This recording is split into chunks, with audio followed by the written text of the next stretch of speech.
So tonight, we'll move in our series on stuff to consider what happens when stuff becomes too much, right? When it does more than share our space and accompany us in our daily lives, when instead it fills our space, taking over so much that it threatens to engulf us.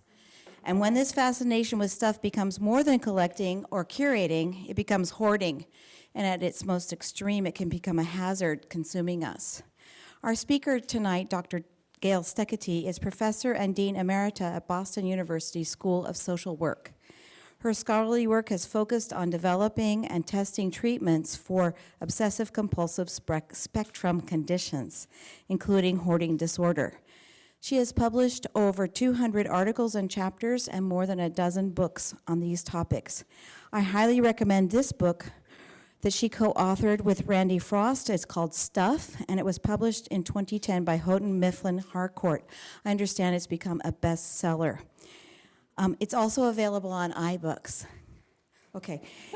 This book opens with a remarkable story of the case of the Collier brothers in 1947. Their Harlem brownstone featured so much stuff that it threatened to collapse upon itself, and it had to be excavated from the top floor down.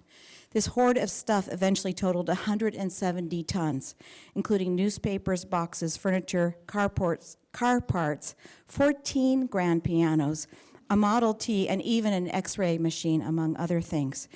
And if you have a fear, as I do, of too much stuff, I would not recommend reading it at bedtime.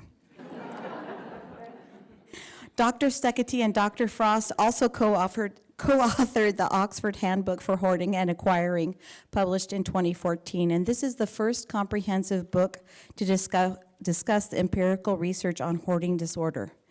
Dr. Steketee is past president of the Association for Behavioral and Cognitive Therapies, vice president of the American Academy of Social Work and Social Welfare, and she serves on the advisory board of the International OCD Foundation, where she received an Outstanding Career Achievement Award.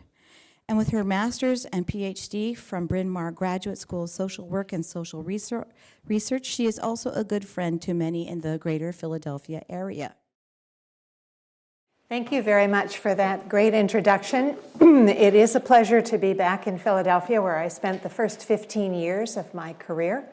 And I was just walking the streets downtown in Philadelphia going, oh yeah, I remember this, and oh, that's gone. So, oh well, it's been quite a while since I've been back. I much appreciate my colleagues, John Jackson over here, whom was just mentioned. Diane Chambliss is up on the back, standing up there. She is a professor here in psychology. And so it's a pleasure to have some people that I know who are here.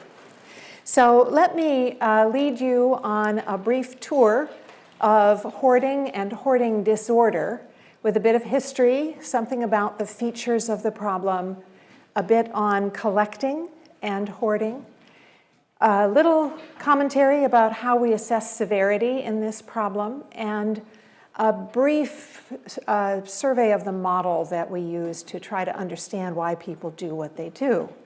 And then a little bit on some of the interventions, the treatments that are used for hoarding disorder. And I'll go into a little bit of that when we get through it. This will be a bit of a whirlwind tour. That is the nature of the beast. I know my colleagues who work in this field and I can talk for a couple days on this, so it's a little bit daunting to try to do it otherwise. And I think I probably have, oh yes, I have a little. So Randy Frost, that's my close colleague with whom I have worked for more than 30 years in this and OC spectrum disorders. And also more recently, Dave Tolan, who's worked with us over the past many years in some of our research grants and studies that we've done on the internet. So we are a pretty good research team. We've had some nice products over the years. And I'll show you a bit more about those in terms of disclosures so that you know what I'm selling. Just in case you wanted to know, these are the books that we've done on hoarding. And it actually has been a wonderful experience, and we've worked with a number of colleagues on these in terms of our work in these conditions. So perhaps they'll be useful to you, and you saw stuff. I considered bringing my box of stuff books, which I sign and could sell to you, but I just didn't want to carry them on the airplane, so that's not going to happen. But you can get them. Just go to Amazon or wherever you go for books. We have had funding for our research from the International OCD Foundation, which has proved to be a very nice resource for us as researchers and clinicians in this field. They have a section on hoarding, which we try to maintain, but is almost always woefully slightly out of date, but so be it.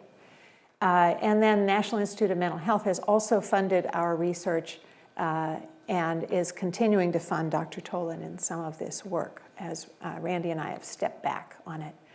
I will say that that's Charlie Chaplin, in case you can't tell. But this has been like, this is what Randy and I said to each other early in the game. Once we realized that hoarding was a serious problem that we needed to pay attention to, and we started to do the research on it back in the late 1990s, it's been like a freight train. It just took off, and we were running as fast as we could to catch up with what we needed to know and what other people wanted to know about the problem. So we have been joined in this effort by many of our research colleagues, this pair from psychiatry across different parts of the world, and my close social work colleagues, Jordana and Christiana, who Jordana is now at Boston University, Christiana at University of British Columbia. A group of psychology colleagues that are also spread across the world and have done some wonderful work with us and on their own on it. A fabulous colleague from veterinary medicine with whom we did a bit of work, and I'll show you a little bit of that. Jesse Edsel-Vetter on housing inspection, and the Schuers who work on peer support. So these are just a few colleagues. I had another slide with a whole batch more people on it, and I thought, no, that's enough. So hoarding is a problem that spans the ages. And we have, here comes Mr. Hunter-Gatherer with yet another useless treasure. And then another one, I'm a hunter-gatherer hoarder. So we know that this problem is age-old. And I took a look at what Fred Penzel, a colleague of ours from the International OCD Foundation, wrote in one of the early chapters in our book, our edited book on hoarding, which is a compilation of the research on the topic. And as Fred dug into this history, and we knew a bit of it, the data, the archaeological data, suggests that hunter-gatherer groups did indeed hide supplies from other tribes and animals. And when you come upon it in these settings, it looks like a hoard that we would describe as a hoard. Now, whether it is or not is another matter. And early humans, we do know, hoarded food, body ornaments, tools, and weapons were the most common in that group. With excavations from various cultures showing us a lot of religious objects that were kept in large quantities, coins, gold jewelry, other forms of wealth. No surprise, people collect wealth. And the original use of the term hoarding, at least as I knew it, was always about hoarding wealth. And so now we come to know it in a somewhat different form. And there are a lot of parallels to animal hoarding. And among animals, there are scatter hoarders and larder hoarders. I only know bits and pieces of this story from my colleague at the University of Michigan, Stephanie Preston, who does work on this. And I believe that there is probably going to be more work on nesting behavior. And indeed, I've heard a number of people with hoarding problems describe themselves as gathering things for their nest at home, as they describe it. And then we have, of course, an understanding, we know from a lot of communication around the world that clutter and hoarding of objects appears to occur across cultures.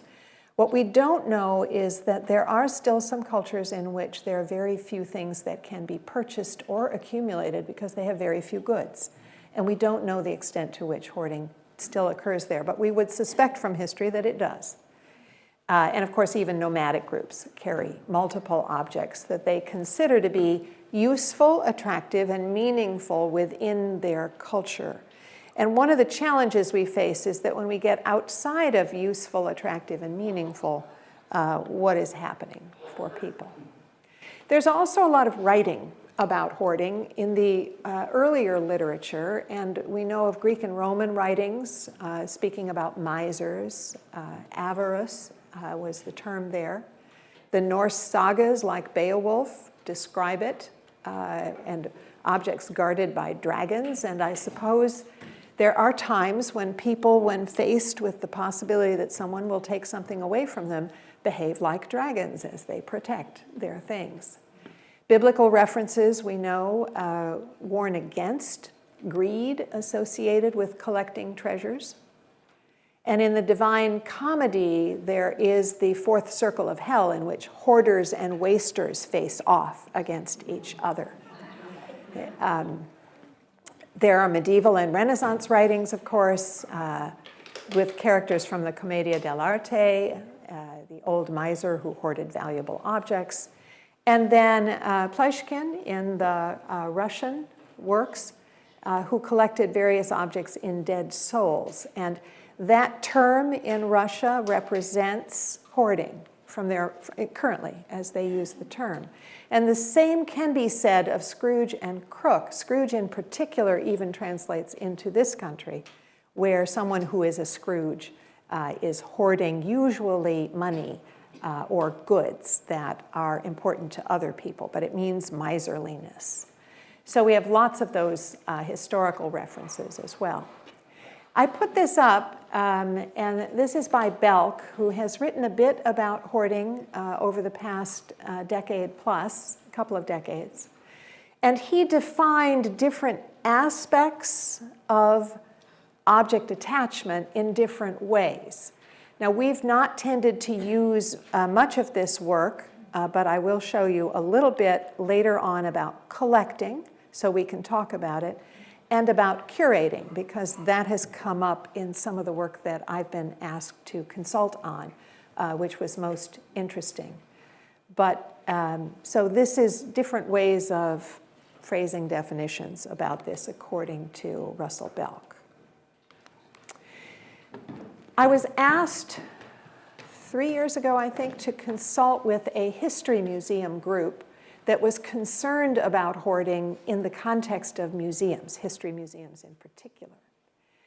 And I then had to do a little bit of searching to understand how this might affect, and then we all went out to Indianapolis to have a brief meeting together to try to understand different perspectives on this problem. And what I learned is that there is quite a lot of difficulty from a museum perspective about how to handle objects that people want to give them, because of course if we all value our stuff, then we would like our historical material, especially our inherited material, to go to some history museum. But there are lots of us in the world, and they get lots of people who want to give them those things, and they have to make hard decisions about that. And then as they get better objects to replace perhaps lesser objects, they have to make hard decisions about what they're going to do with that stuff. And this is probably very typical of individual people who have trouble with hoarding problems or are tempted by these things. But I was amused to find that history staff run into it because, of course, like everywhere, time, space, and money are limited. And so we have to figure that out. And then you know that a museum is in trouble when it has piles of things that are uncatalogued lying in their basement storage areas. And they don't have any place to put it and no time to deal with it, and so they don't know what to do next. So this group was trying very hard to figure out how mission and policies could drive their decisions about these things.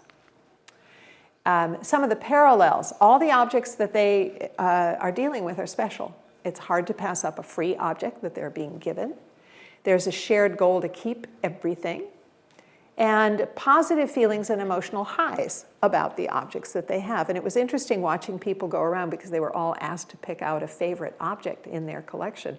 And they were just as high about the museum's object collection as they were, I've seen people who hoard, be about their own. And some of us, of course, have similar feelings about these things. Distress at losing things, the time cost that they have to deal with, the might need it someday Because how do I know which, what I'm going to mount next year or the year after that or 5 years from now in terms of the shows that I want to put on? Objects have meaning and identity. There are stories behind every one of these objects. Fear of loss of important information, and the notion in the case of museums of society's collective historical memory and what that represents. And this memory issue comes up for people who hoard. And then beliefs that objects are durable representations of people. So those are some of the parallels there. And what I want to do is show you some features about hoarding. So Dennis the Menace says, I know it's good for nothing, but I'm keeping it until it's good for something. Because I just don't want to part with it. And it could be good for something. So a problem for the young and a problem for the old. It's a little bit harder to see here. But we have this older woman sitting here with her memorabilia, which is on display in her front yard. And of course, there's way more of it than she needs. And I love the gas pump back here. That's a classic. And you can tell that she wouldn't be able to sell it if she tried. And she doesn't want to, because from her point of view. And then it's a bigger problem. So what's all this? Sylvia's going through the house getting rid of some of the clutter, she says. Wow, we had this much junk in our house? No, this much junk in our hall closet. She hasn't started on the rest of the house. So there's a tendency to underestimate the size of the hoard when this happens. So what is hoarding, now that we've looked at some other perspectives on it? And the earliest definitions are coming from Randy Frost and his two students who worked on this in the middle 90s there. There are three major pieces to the problem. Acquisition is the one that starts it off. People accumulate things, and they accumulate a variety of things, and in different ways. So most often they purchase, but as often as not as well, they acquire freebies, which they pick up by the side of the road, or people want to give them as gifts, and they can't refuse, and so on and so forth. So you acquire, and if you acquire too many things and save them all because you cannot let them go, and they are disorganized in the way that you keep them, then you're going to end up with this, because that's what happens. So clutter is the consequence of the behaviors that lead to it. And these are the three pieces that we point to and try to deal with as we work on it. So to give you more of a flavor of that, in the book, we have a chapter that focuses heavily on Irene, who is a middle-aged woman who had many of the features that we have found in talking with a wide variety of people who have hoarding and hoarding disorder.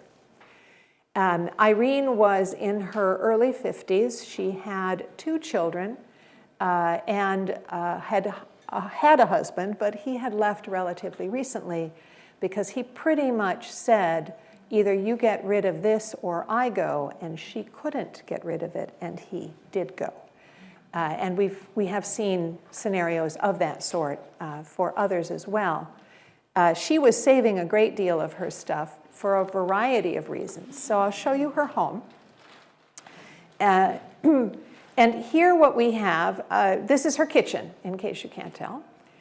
And there are several features of this kitchen that are important. One, of course, it's disorganized. There's stuff everywhere, and what you can't see is that around the table, on the floor, are various bags and boxes of things that are also going to make it difficult for you to navigate that room. This is a gas stove, and there next to it is the pile of papers, which she is keeping far too close to that stove for any of us to be comfortable. Over here is her sink. It is harder to see because this whited out whenever it shows. But it is a pile of dirty dishes and a number of other things in that sink, which make the sink kind of difficult to use most of the time. She can clean it up, but she works hard. This is the only place in the kitchen table that you can sit with the milk and the cereal bowl, but there are 3 people in this home, so they do not sit together in this kitchen area. And you can see the collections, the hoard, if you will, the pile of disorganized things. We have a newspaper here. We have an egg carton here, which is empty. We have children's drawings, but her kids are teenagers now. So these are left from their earlier childhood history.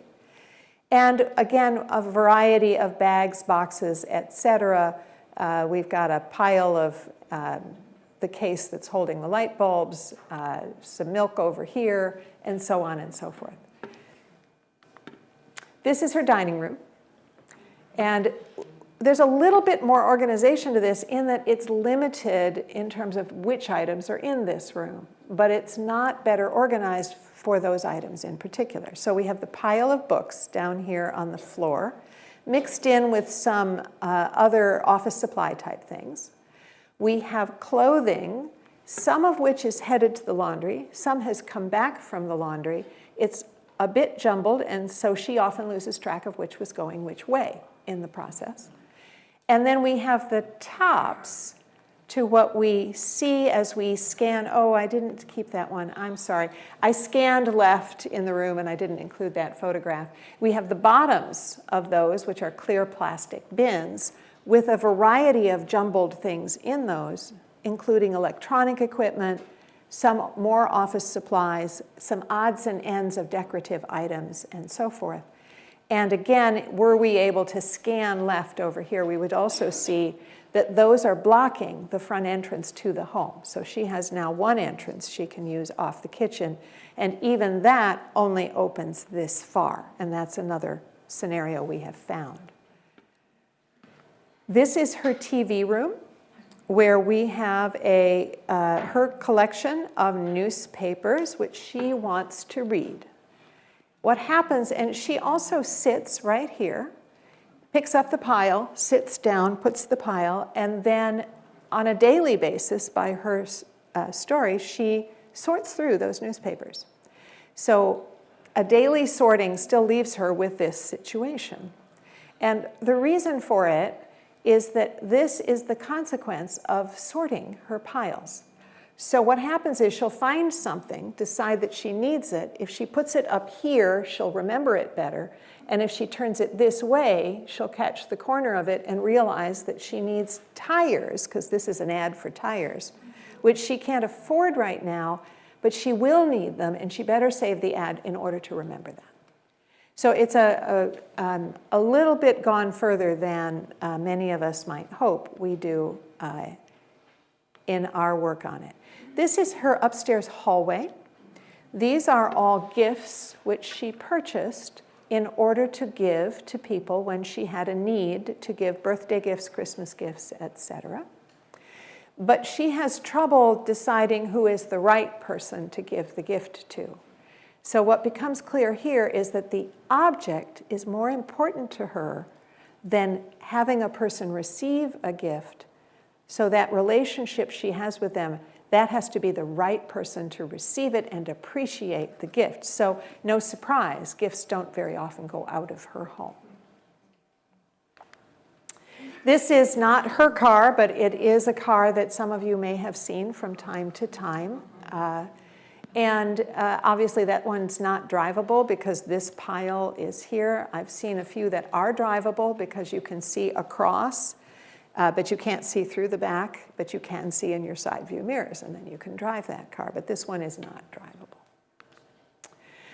So hoarding disorder, I'm pleased to say that as a result of our research work, was included in the DSM-5, so the Diagnostic and Statistical Manual of Mental Disorders, DSM, which is developed by the American Psychiatric Association. So this was the definition that was included, and you'll see some things that we already know. Difficulty discarding is the primary hallmark feature of hoarding disorder. People cannot let go. Discard is probably the wrong word because discarding implies that you're giving it away, letting it go, throwing it in the trash, whatever. It's the letting go that is hard. The need to save items because otherwise one is uncomfortable. Clutter, which we've seen. Distress or impairment. Distress occurs mainly because the person tries to let something go and feels too uncomfortable and is unable to do so. They're also distressed by the amount of clutter. They find it overwhelming, and they don't know what to do about it, where to begin, and how to proceed. And they are impaired, typically, in the same kind of way that Irene was. Now, Irene could function on the outside. She actually had a job. But when she got home, she could not manage the household, and so the risk in that situation is quite high. As appliances break and you're unwilling to have service people in because the house is unacceptable, and you know that, then more and more disarray occurs and people are unable to function in their home as time goes on. So we have seen any number of homes that are lacking the ability to use a refrigerator, the stove no longer works, sometimes the water no longer works. And sometimes these have been shut off for various reasons. Not due to another medical condition, that simply means that you can't explain the symptoms based on some sort of other, especially medical disorder that might cause this problem. Not due to another mental health condition. And my example of that one, the most common example is probably OCD, obsessive compulsive disorder, in which the person, for example, has a problem with contamination. They can't touch things. When they do touch them, if they drop to the floor, they can't pick them up. So the place can look cluttered, but the reason they're on the floor is not because they are saving them and have difficulty discarding them. It's because they're contaminated and they can't touch them. This also occurs if they have excessive checking behavior and they can't go through things because they feel the need to check excessively and can't manage the volume of papers that have to happen. There are two specifiers about this. One is acquisition, and the other is insight. So if I look at acquisition, driving can increase acquisition. We'll just say it that way. And I've known a number of people who believe that this is their experience when they're on the highway and they cannot stay out of places they would like to shop. Acquisition is a specifier. We have argued that it belongs as a criterion feature, and if you noticed, my earlier slide had acquisition at the front end before clutter. Here we find that about 8% of people don't have acquisition. Most people have current, they actively acquire new things, either by purchasing or being given them or finding them in free places.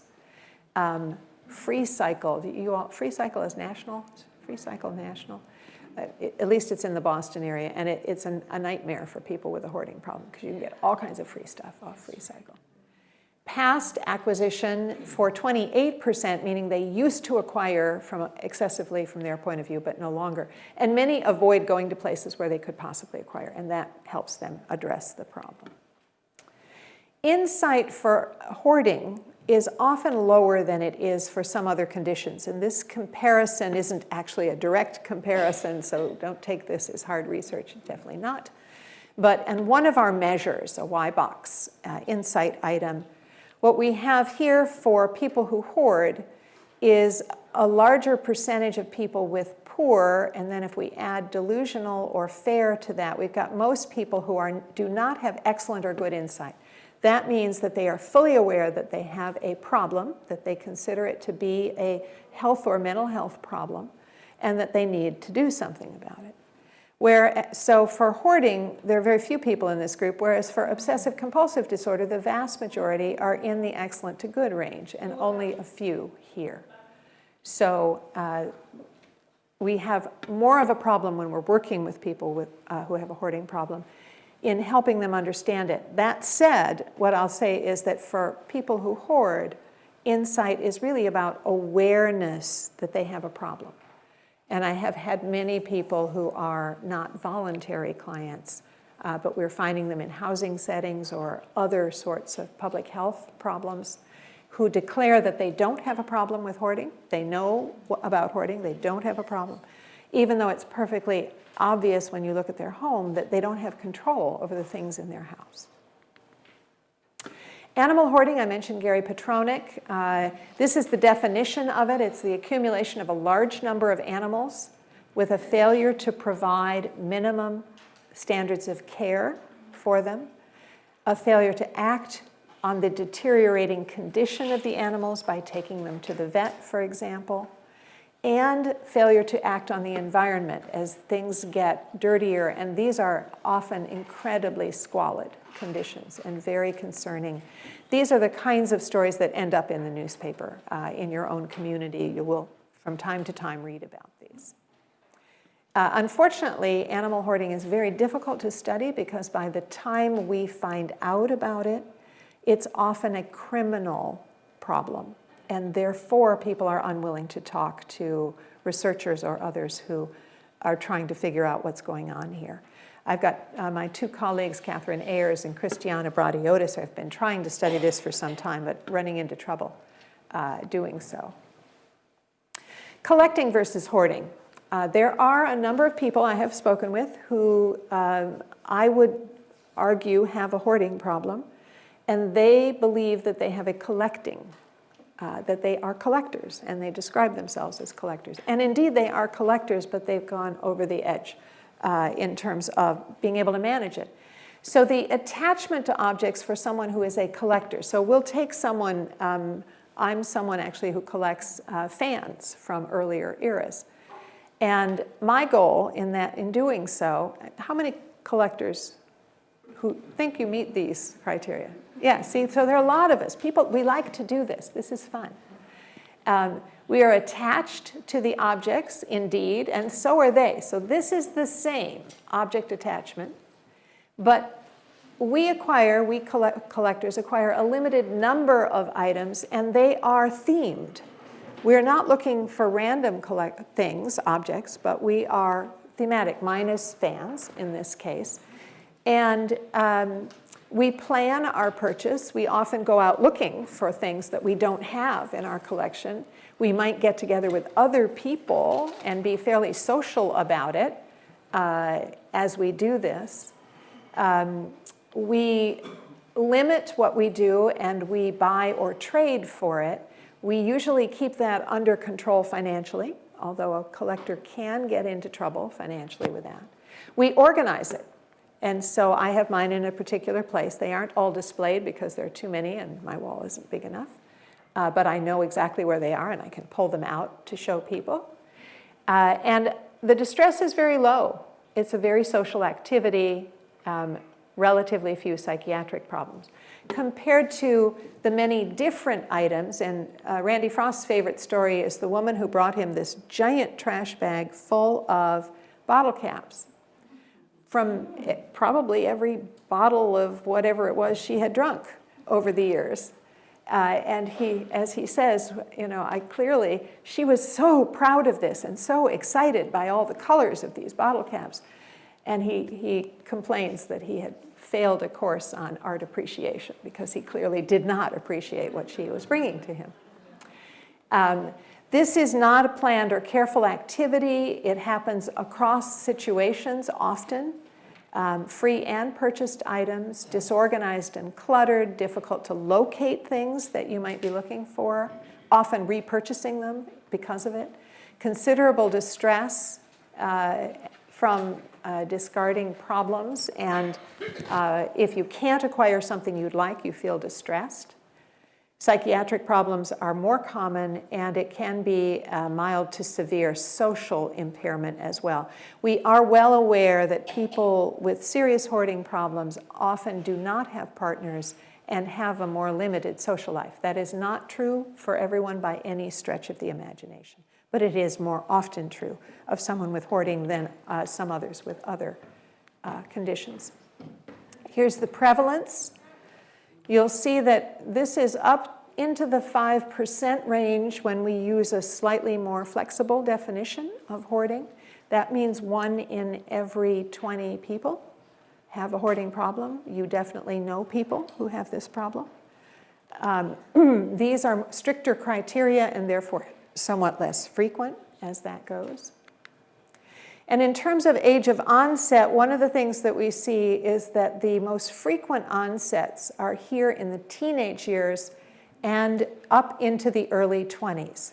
So this age group, 5 to 20, accounts for 68% of the onsets, 2/3 of the people who develop hoarding.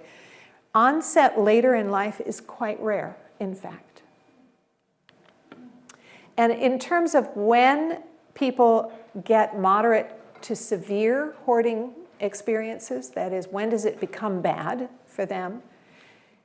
Typically in the age range around 30, 35, pushing up to 40, we're close to 75% here in terms of people by the age of 40, they're in trouble with their hoarding behavior. So as we know from onset, onset is starting down here, and then it gradually worsens over time until middle age.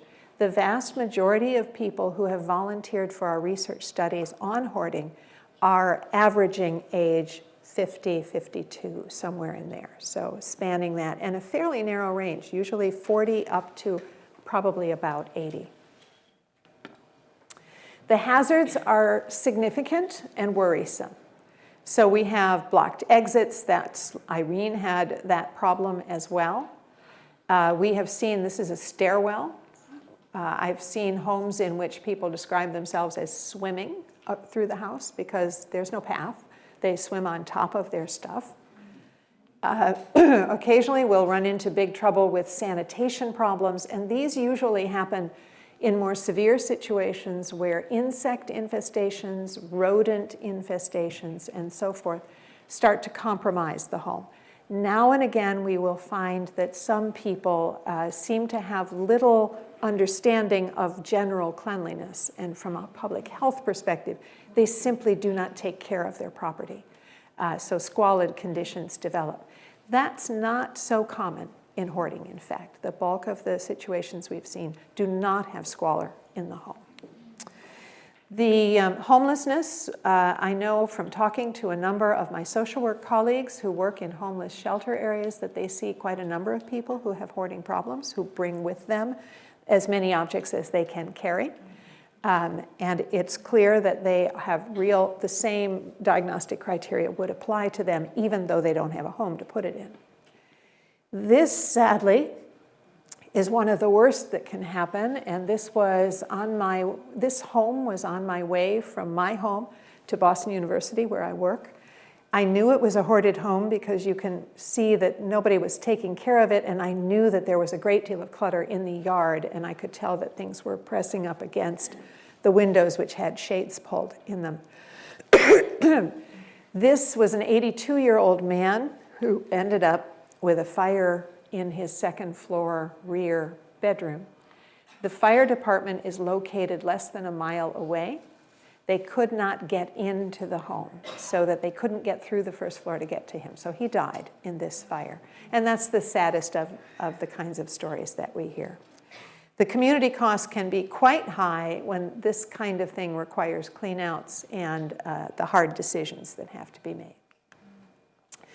Hoarding affects the community as a whole. Unlike a number of mental health problems, I used to work for many, many years on obsessive compulsive disorder, and before that on other anxiety disorders.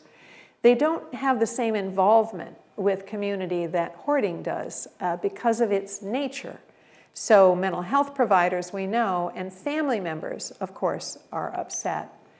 But then there are all these other people who end up involved. And on this side of the spectrum, we have the neighbors who are affected, roommates, whoever's living in the household, friends who are worried, workplace settings when it's affecting the workplace, the landlord or superintendent of the building, veterinarians who are dealing with animals when there's animal hoarding, professional organizers, religious and spiritual community may get involved, peers who have the problem. And over here, all the services who encounter hoarding.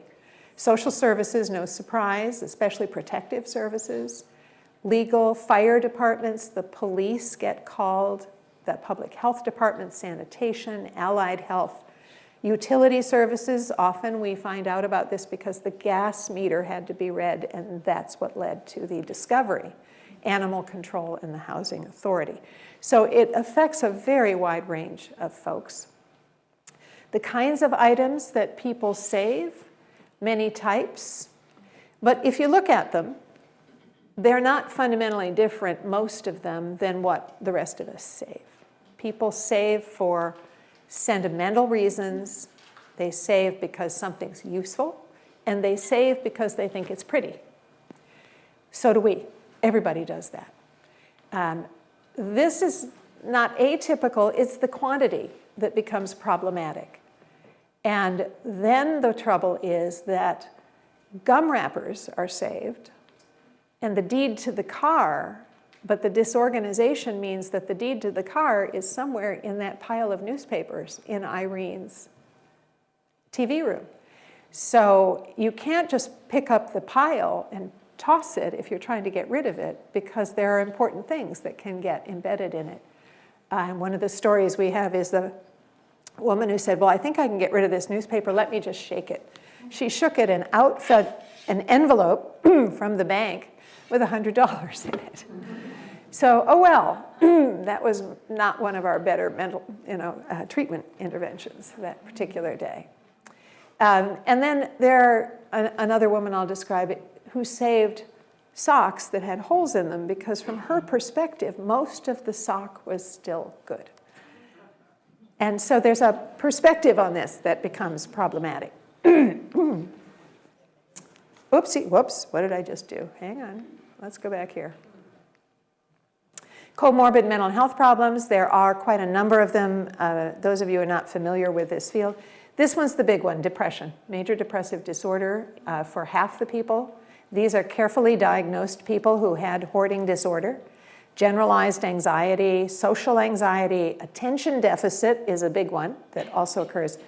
25 to 30% will have that. OCD, less common, and PTSD, also less common.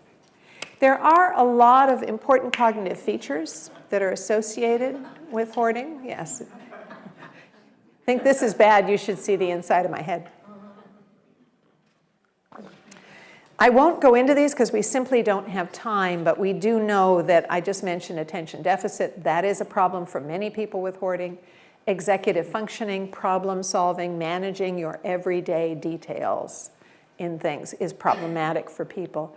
Possibly perception, but we think it might mean that people see more than the rest of us do. They're actually sort of more creative in some ways to a point where it's problematic for them. And visual memory is possibly affected, not verbal memory. We're pretty sure that that's similar to ordinary folks. There are genetic features that have been studied. There are genes that have been identified. Yes. Eureka, I may or may not have found the gene that causes indecisiveness. May or may not is the operative word there. The problem here is that we don't really know exactly what's inherited. We know something about where the genes are located, but we don't know very much about what they do. Oops. And then there's ongoing research on the various health problems associated with it. Catherine Ayers works on elders in particular and has discovered a few things there that are very helpful in modifying our treatments.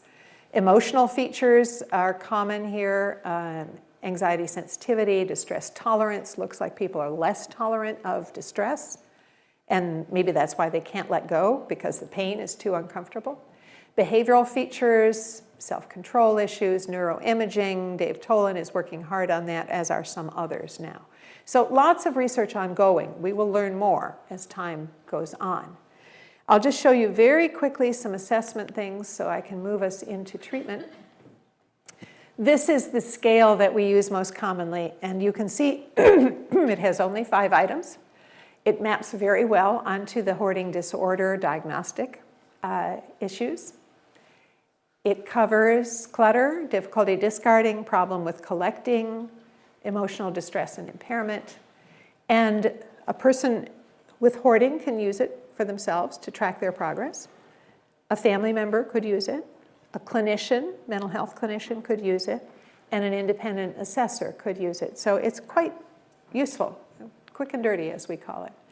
The first one we developed is the Saving Inventory Revised. I'm not showing you that. It's a 23-item self-report questionnaire. It covers the same basic ground of clutter, difficulty discarding, and excessive acquiring. And our data show very clearly that scores by people who hoard are much, much higher than scores by people who do not have a hoarding problem, just as we might have expected. This was the fun one. And the question here is, can you find the Middle Eastern princess who's buried in the pile down here? Because she is, actually. This was probably one of the most fun research projects we did. I managed to talk my dean at the time out of money to rent the apartment, while Randy Frost and his students out at Smith piled it high with stuff and buried a person in the middle who could then pop up, throw some things out, and go back down again. And that's exactly what she's doing. And then we made sure that these are, in fact, equidistant photographs, which was another really entertaining task. So you just point, and wherever your room, this is a living room, is on it, once you hit the 4 range, you begin to be acceptable, to potentially need some help with it. 5, definitely, 6, and these start to be quite serious. This is another, we had 3 of them, living room, bedroom, and kitchen. I don't have the kitchen one with me, but here's the bedroom, and it's the same process. You bury somebody in the middle, and then you work your way backward. And so it's a relatively quick and dirty strategy. These are on the web at the International OCD Foundation website under Hoarding. You can track these now. So here's a model, and it's a bit complicated because that's kind of how these things work. We believe, and I've shown you a bit, that people have certain vulnerabilities to having hoarding problems. One of the biggest ones, actually, we've learned is that if you have a family history of hoarding, you are definitely more vulnerable to having hoarding. Some of that's going to be genetic. Some of it is just modeling by family. It's the way you grew up and what you thought was the right way to do things because somebody in the family did it. You may have some biological traits. We know that brains are different, but we, again, don't know all the details we need to know about it. And if you are prone to depression and social anxiety, that's probably not good for you for hoarding. Same with attention deficit difficulties. And you probably hold some beliefs, very centrally held beliefs, about the importance of things and what they mean. And those beliefs are potentially going to get you into trouble because it's very hard to part with those objects. There's also this cognitive processing aspect where you have attentional difficulties, you have potentially perceptual things where I remember a number of people telling me, you have to feel this. It's really wonderful.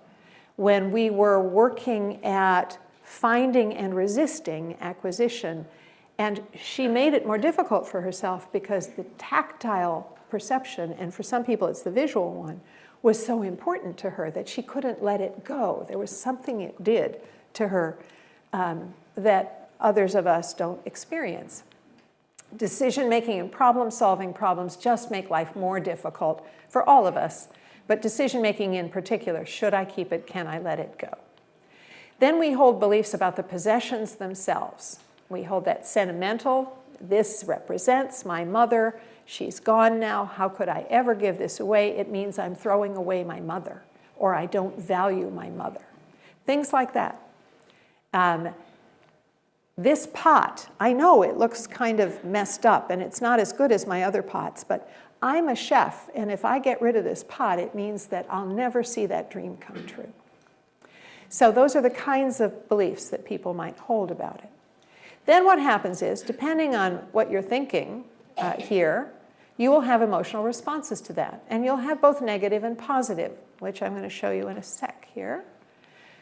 If your pleasure, excitement, pride, relief, joy, fun, satisfaction reflect how you feel about the object as you encounter it in your home, as you find something you want to purchase or acquire.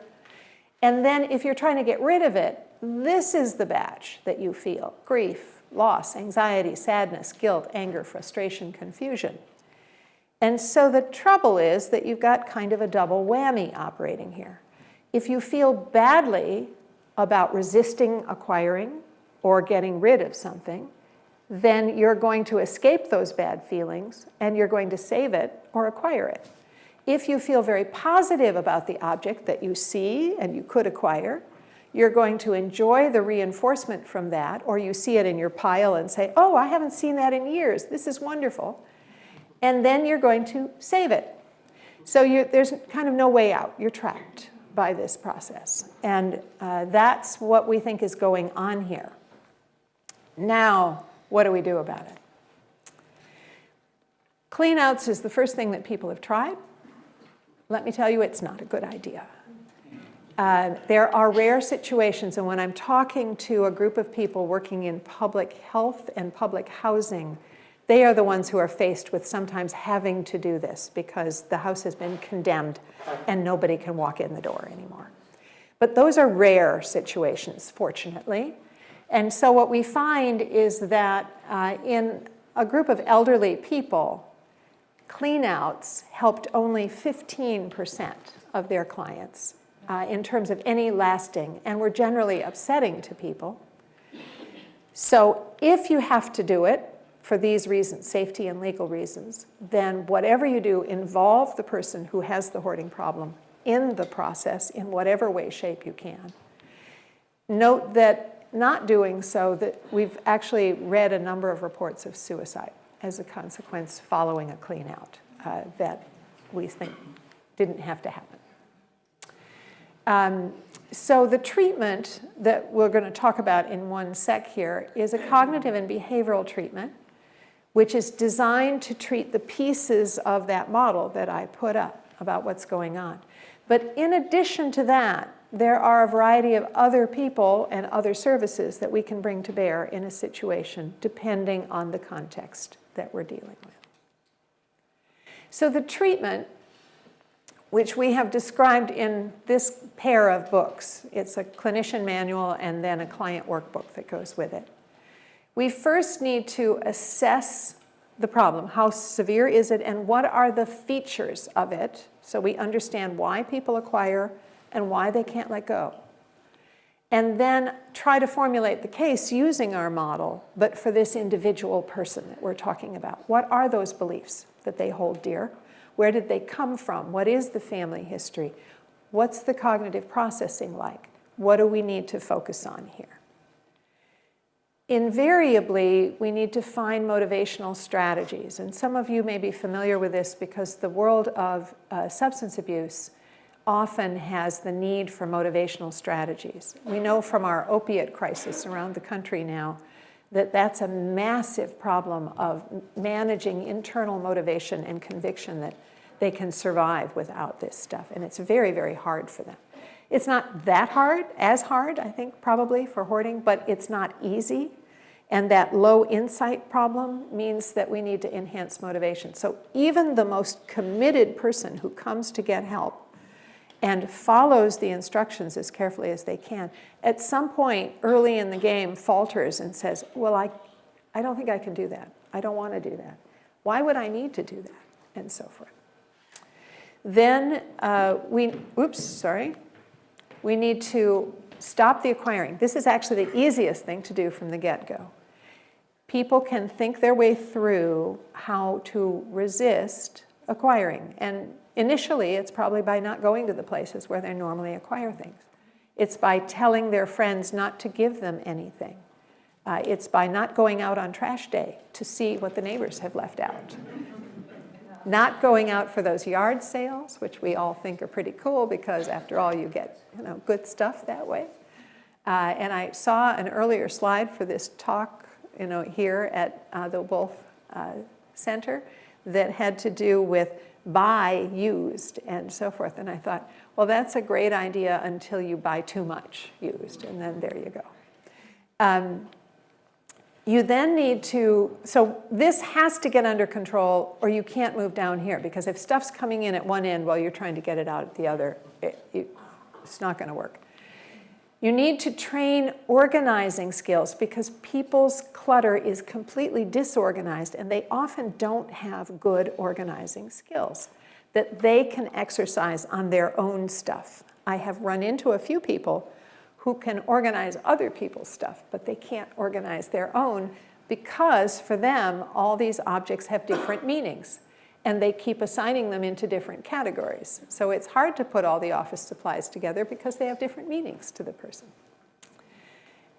Sorry, I keep hitting the wrong button here. Problem solving, because no matter what you do when you're working on hoarding, you're going to bump into problems. Okay, we're starting in this room, but I need to get this to that room, but that room is full of other things, so what am I going to do? It's a problem. It has to be solved. And you run into those all the time. I need to get this out. I need a pile for the Salvation Army, but they won't pick up. I can't lift this box. What do I do now? And managing the everyday life skills of schedules and so forth. Practicing sorting and discarding, this is the heart of it. This is the behavioral activity in which over and over and over again you pick up that pile of Irene's newspapers and you begin to sort using different strategies for what's important and what is not important. And that requires you to define those things very clearly. It's part of some of the cognitive therapy skills because what you believe about your possessions needs to shift a bit in order to do this. There's a lot of debate in the field about does it shift because you practice and you actually let some things go and then you adjust to that and get used to it and then your beliefs change, or do you shift your beliefs and then discard? And that's a good question, and it depends to some extent on how it works for each individual person. And then once you're making gains and you've cleared off Irene's kitchen table, or Irene has cleared off her kitchen table, she has got to work very hard because the tendency is to drop the stuff that comes in the door next onto that kitchen table and leave it there for a while. So it takes a lot of work. One way of thinking about this is that in your own mind, if you let all the stuff that naturally comes into your home in a month and never got rid of any of it, never threw out any wrappers, never threw out any mail, never threw out anything that somebody brought in for some other purpose, how long would it take you before you had quite a mess on your hands? It wouldn't take that long, actually. That's part of our culture and one of the things we have to deal with. So if you use that treatment, we do know that it works. We can see that at the pre-test point, these are scores on that saving inventory and revised, and so that's a typical average score for people with hoarding. And even after 12 sessions, which seems like a lot of sessions, but honestly 12 is kind of a drop in the bucket for hoarding, then it's begun to drop, and after 26 sessions, which took us about 9 months to accomplish, it went down to here. If you were on the wait list, of course, not much changed, no surprise. So we're getting benefit, but this is the clinical line below which most people wouldn't qualify for hoarding disorder, and we're not there. So what this means, and I will say that means that clients, 81% of clients rate themselves as much or very much improved. Therapists are close at 71%, but a little bit lower. And those who are, this is a research criterion, clinically significantly improved, it means they look more like people who don't have hoarding than people who do. And that's a much smaller number. So again, we're not there yet. This is the follow-up data showing reasonably good maintenance. That was 71 before, now it's 62. This was 81, it's 79. So they're holding on 3 or up to 12 months afterward in terms of benefit from it without further treatment that we're aware of. And this is the meta-analysis for those of you who are research buffs in the group, where the individual treatment produced 27% improvement, SIR reduction, 27% in the saving inventory revised, that's self-report instrument. Group treatment is in the same range, 30, 27. Here's a 22. And this is an interesting one, buried in Treasure's workshop. That's peer-led. Peers lead a 12-session intervention for each other, following the model. And they use the Buried in Treasure's book, which is built upon our clinical book. And they get remarkably good outcomes for doing that. If you just read the book without going through with a group of people who are working on it, 9%. So that's not your best strategy probably, although it might help some people. So this is what happens where you started out here and your improvement looks like this, but you can see that that's not far enough at this point. You need more time spent on this to get it where it needs to go. This is Irene, however, so we get to show the really great case. And Irene's the one who started off all this. That's her kitchen. That was what it looked like, and here we are now in much better shape. I'm sorry, what was that? No, he did not. He'd had it. And then here we have the dining room, which is a lovely space. This is the one that I didn't have in the original, where we scanned left and saw that stuff down there and the blocked door and so forth. So here we have the open space, and here's the TV room. We didn't even know there was this in there. We were just unaware of it. So there are a lot of ways of delivering this treatment, and I showed you some in that meta-analysis. The other thing that I haven't spoken about is the community involvement in doing so, and Christiana Bradiotis and Sheila Woody at University of British Columbia are now tracking this across Canada in terms of outcomes of community-based services.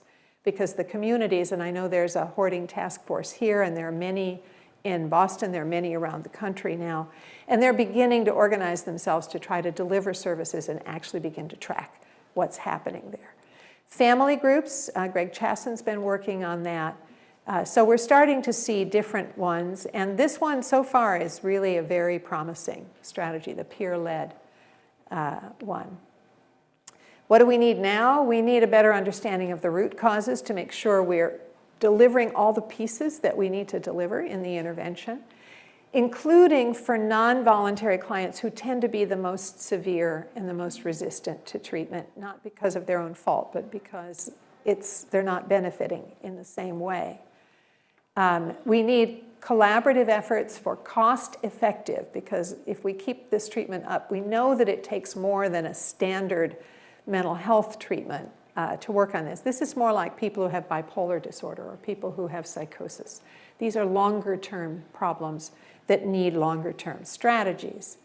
But we can probably do stepped care. That is, we can start with the least invasive, least costly, and move our way up if we need to for those who need it. We're also starting to see more work on the web to see whether or not, and we do know that some individual cases, when you use a computer in the home, a laptop, and move it around, you can treat people in their own home. You can sit in your office if you're a clinician and the person has their laptop at home, and they can walk around and show you progress and show you what they're working on and hold things up and so forth. It's actually a great strategy. Animal hoarding, I've already mentioned, very hard to study. We know too little. We don't have treatments for it. Don't know what we're doing with that. And of course, we would love to have enough public awareness. I can't tell you how many times we've had family members and other members of the public who are encountering a problem, usually a neighbor, saying, well, let's just clean it up, as if it were that simple. And unfortunately, it is not. So this is us at that Collier Brothers Park that you mentioned early on. It's now, that house was completely torn down, no surprise. It is a little tiny park the size of one 5-story apartment or house in a corner of New York City. So, all right, let me stop there and take questions and see what people would like to know.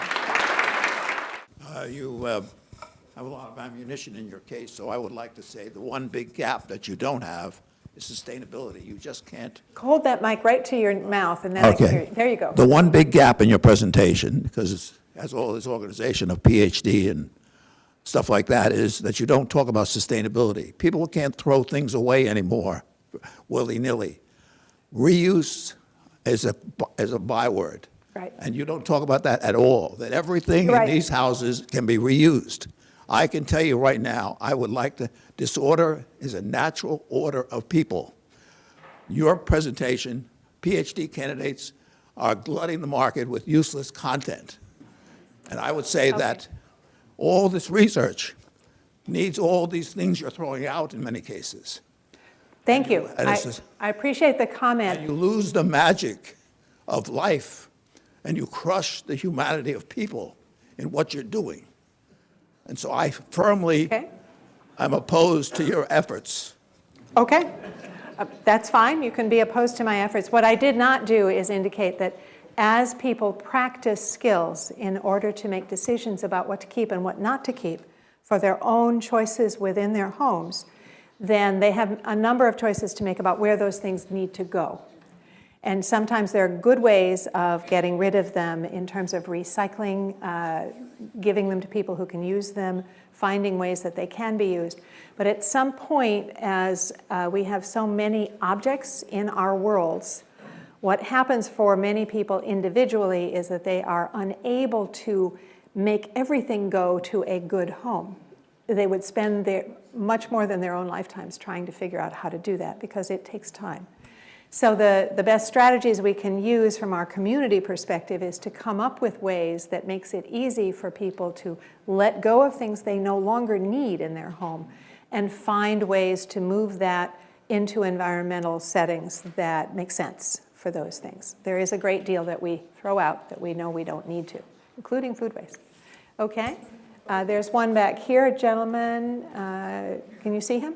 Yeah, with a hand up, and then behind him is a young woman. Yeah, I would just like to know the results of your imaging studies, fMRI studies, the fMRI studies that you mentioned. Oh, the imaging studies. In a nutshell, the imaging studies show that there are areas of the brain that light up, if you will, for hoarding that do not light up for other closely related, let me just say, we don't know if they're closely related, other OC spectrum conditions. Now, that work is ongoing, and the best resource for that is going to be David Tolan, who's done the bulk of it right now, and Sanjay Saxena.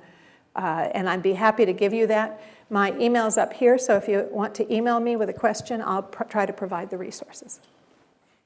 The woman directly behind, and then we'll come down here and then over there.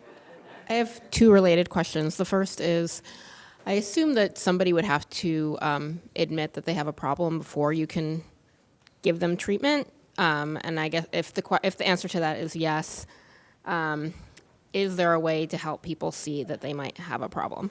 Yes, well, I think you've hit a nutshell, the nail on the head there. If they declare that I'm just a collector, I don't have a hoarding problem, but it's perfectly clear to everyone around them, including family, friends, neighbors, et cetera, that they do have quite a serious hoarding problem, and there is concern about safety. The best strategy that we have found so far, Michael Tompkins writes a good bit about this in his book, which is the title of which is going to go out of my brain.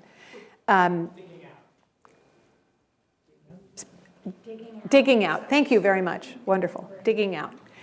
So in Digging Out, what he argues and describes is essentially a harm reduction model, where whatever the risk is that can be seen by those neighbors, friends, et cetera, service providers, that needs to be attended to, but focus on the harm and what needs to be done to fix the harm. And the housing people are very skilled at this. Jesse Eldsilvetter has developed quite an extensive program of intervention and training of other housing inspectors to go in and figure out how to be helpful by indicating what needs to be done to make the place safer, and to code. They have a code they have to enforce.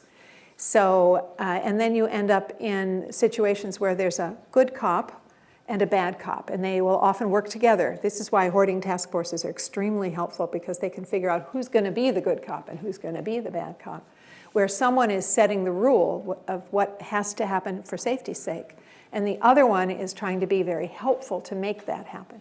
Now and again, one single person can do it, and Jesse can do it, but not everybody can. It's a difficult balance. That's critical, because if they're not on board, but they are willing to make their place safe enough so that they can continue to live in it, or continue to keep their housing voucher, or whatever it is that is on the side that they want to benefit from. So I don't know if that addresses both of your questions a little bit. You've got to work on it, or you can't move them into treatment. It doesn't make any sense. It's definitely diminishing that person's quality of life. Is there a way to broach that? That's what a family member would probably want to talk with them about, because it's, again, premature for a clinician to become involved. It's really the people around them who care about them, who can see the trouble, and they're going to have to step up to say something about that, and to do so in as thoughtful and empathic a manner as is possible for them, even though many of them are totally frustrated with the situation. Now, I've lost track of where we were. Down here.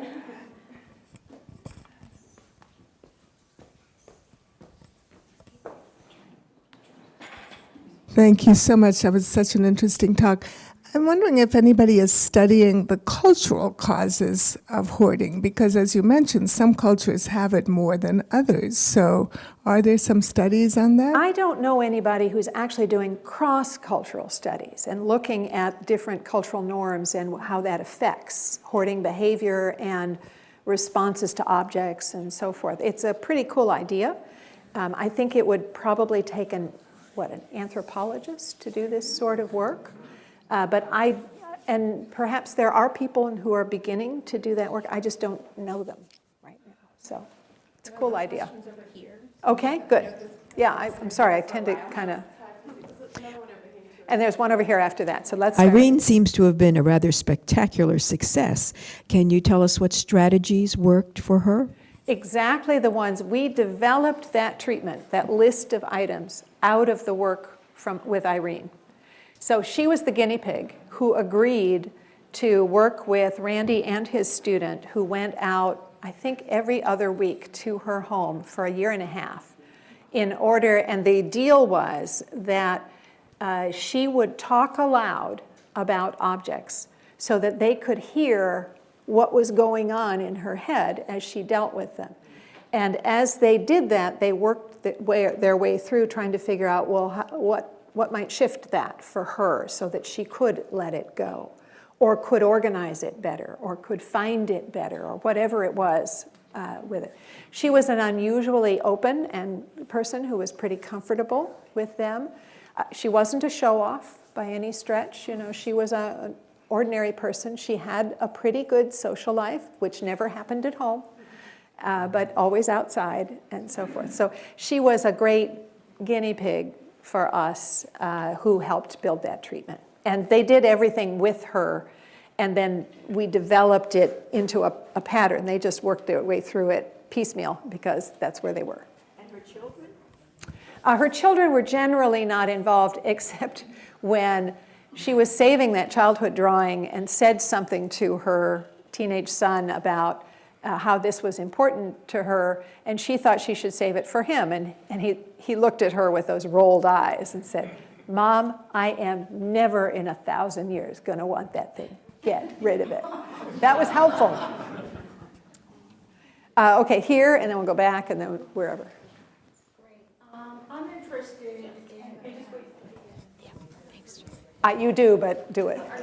That's okay. That's fine. I'm interested. I have hoarding tendencies, and I've attended some workshops using the book. And I want to thank you and your team so much. I really think it helped a number of people in our group.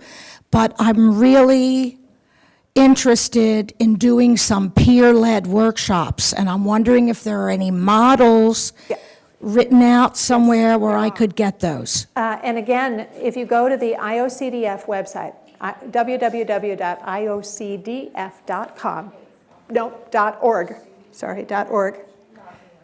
That's the International OCD Foundation, and they have, somewhere on that website is the training manual for Buried in Treasures workshops, and they are peer-led. Lee and Beck Schuer also do a great deal of that work, and they have their own consulting firm, so they will, for a fee, I assume, consult to any group that needs their help. What were those two names that you just said? The last name is Schuer, S-H-U-E-R, and Lee and Beck, and you can find them on the web quite easily now. Great. Thank you. Over here, and then we'll go back over here. So for family members whose relationships have been crushed by the magic, so to speak, we often get folded into the stories about objects, whether willingly or unwillingly, logically or illogically. Do you have any tactics for how to sort of disengage from those stories that are told about objects that are related to our relationships with our family members? Well, one of the questions, I guess, is we all have family lore that we want to remember. It's important to us. It's where we came from. It's who we are. It's our people.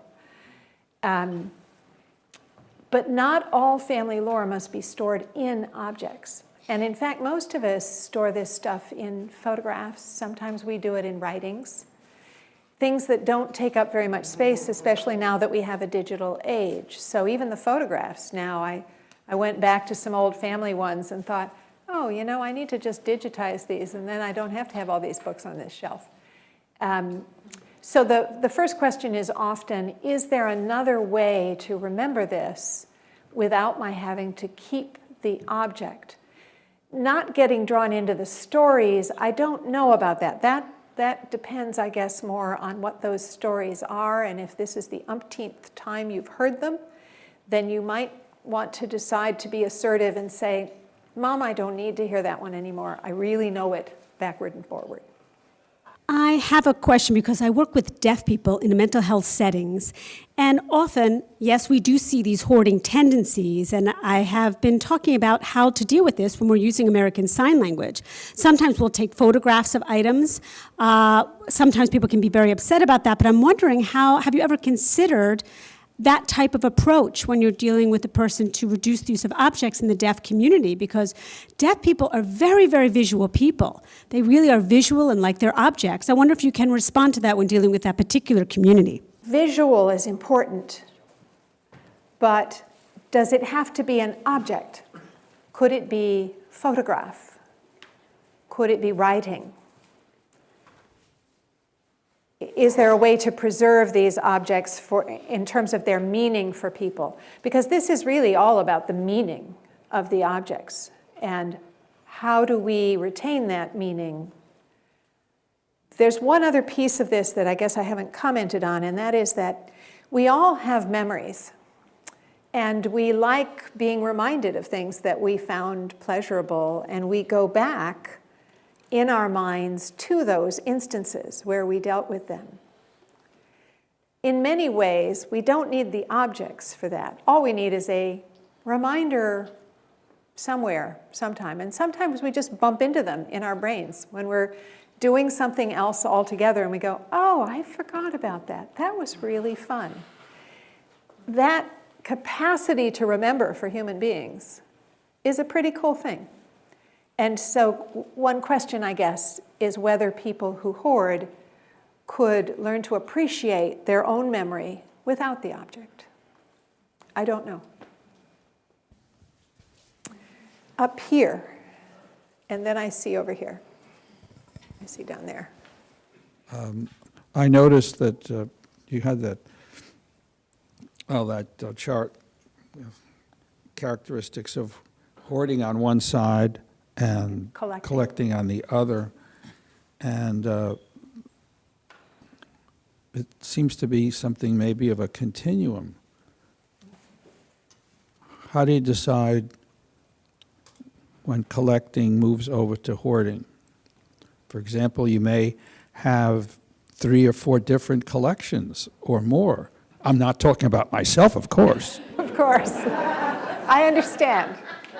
I understand. It's just an academic question. It's an academic question. Well, it is an academic question. All mental health problems are on that continuum. People have more or less of the features of the problem. What happens in clinical mental health is that people define it as a disorder when it crosses the line of distress and impairment, so that a person's life is no longer as rich and they are in some more danger or impaired in their functioning than they would be otherwise. But even that, of course, is on the continuum. And so you saw that other graph where severity rose decade by decade by decade. And so what happens for many people is that they start out as kids knowing that they were different from their friends because they kept things much, much longer and usually never let them go. It's just it took a long time for them to accumulate enough of them to a point where they couldn't move around the bedroom anymore. But once you can't move around your living space easily or invite people over, then you're crossing a line. And if collections start to do that, they impinge on how you would want the space. If you walked in fresh, you buy a new house and you walked in fresh, and you imagine how you want to use that space, how are you doing now compared to how you would be doing under those circumstances? And we all let stuff happen, and it piles up in the corner, and then we don't notice it anymore because it's been there for so long, and so on and so forth. Until, like many of us, we're getting older and we go, oh, one day my children are going to have to cope with this mess. And it is a mess, and I'm not sure I want to leave it to them. And there's something that I think the Scandinavians are calling death decluttering, in which you start thinking about it early enough so that most people can't tolerate well the idea that their kids are just going to come in and trash it, because that's kind of what's going to happen for much of it. So the collecting into hoarding, it is a continuum, I agree with you. It's a personal issue about where that impairment lies. And if it is affecting other people in your life, then they have a right to speak up and say, we need to stop this. So, and that's often where hoarding runs into this. For many mental health disorders, it's really in an individual person's life. This one has big effects on other people. Now, I had a question here, and then I saw one here, and then there's one in the middle here somewhere. There, I think. Okay. And then there's here. All right, we'll try that. Go. From a psychological... We're at 6:30. Okay. I think I probably need to take a couple and then stop. Is that, somebody look at me? Okay. Yeah. Go ahead. From a psychological viewpoint, is there any evidence that it could be caused or triggered by a severe loss or a traumatic event in one's life early on? Trauma is not a big cause of hoarding, but it is a cause for some people, or it will take hoarding tendencies and push them into a hoarding disorder problem. We have instances in which, one I can think of off the top, a woman was raped in her own home by a stranger, a very unusual experience. And she walled off the whole second floor of the house where that happened, and gradually that wall of stuff spilled into the lower until the whole place was covered. And it was clear that that was a triggering incident for her. It isn't common, I will say that. And PTSD is not usually associated with hoarding disorder. But there is trauma histories, and loss histories are another one, especially the loss of an important loved one who left things behind. And sometimes it's very hard to let those things go. The way we thought about drug addiction, to try and, while not make it socially acceptable, but to make people more socially understanding of it. Right. Is there anything going on, the same thing with hoarders who generally get the buffoon routine, and it just makes it much harder? I would say that the task forces that we're seeing pop up around the country, and I'm sure we're well over 100, 150 at this point, which is small because it's a big country. But the mushrooming effect of that makes it clear that people are very interested in getting on board. All those little circles that I put up there with the community, those are much better informed people now than they were when we started this problem in the 90s. So I'm seeing less and less of the negative stereotype and more of the basic understanding, especially because all of us can get there from here into a hoarding problem. It's just not that hard. And so I think we're starting to see movement there.